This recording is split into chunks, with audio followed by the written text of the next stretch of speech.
दुलाराय बर' फरायसा आफादनि मिरु आफादा गाबोन दथि जे बिटिआर बा बर' गोजोन गोरोबथा जे सुक्तिनि दिन गोरोबथानि दिन बे गोरोबथा सानखौ सनितपुर जिल्लानि बाटासिफोराव खुंगोन आरो जिल्ला आफाद दखरा आफादा गावबा गावनि ओनसोलाव गावबा गावनि एरियायाव खुंगोन।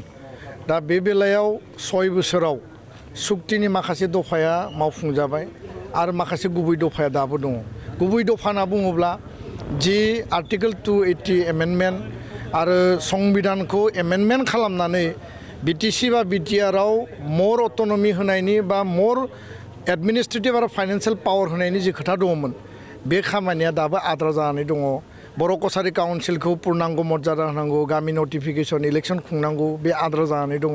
कार्बि आंलंनि एसटि हिलआ दाबो माने पुर्नांग मर्यादा मोनाखै बा स्टेटासखौ मोनाखै। बेजों लोगोसे स्कुल प्रभिन्सियेलाइजेसननि जि बाथ्रा, एनडिबिनि केस उइड्र खालामनांगौनि बाथ्रा, साद' एनडिबि बिथांमोना सोद्रोमाफ्रा दाबो जेलाव दङ, बिथांमोनखौ दिहुननांगौ, जेराव 14-15-16 बोसोर जाबाय।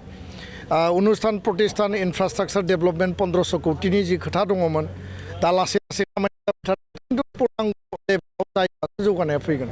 बेखायनो दुलाराय बर' फरायसा आफादा गाबोन दथि बर' गोजोन गोरोबथा बिटिआर एकर्ड डेखौ फालिनायजों लोगोसे 10,000 पस्टकार्ड प्रधानमन्त्रिनो हरगोन आरो 5,000 इमेल प्रधानमन्त्रिनो हरगोन।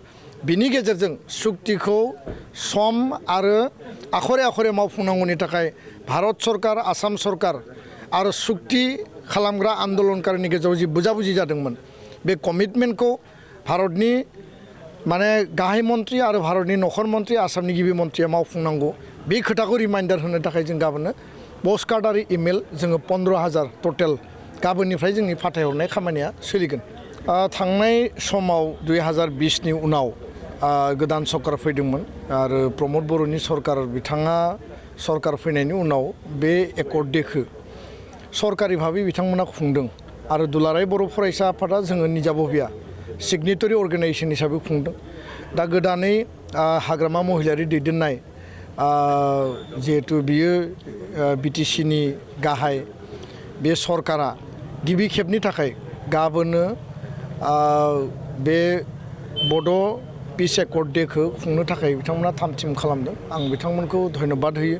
जोंनिफ्राय बे सुइसेसखौ जों सेप्टारमोन 2003निया 6 सिडुल आरो बेखायनो बे एकर्डआव लिरनाय मोनफ्रोमबो दफाया मावफुंजायोब्ला जोङो जोंनि 6 सिडुलखौ मर अट'नमि, मर फाइनान्सियेल पावार, आंनि अधिकारा मोगथाङाव जाफुंगोन।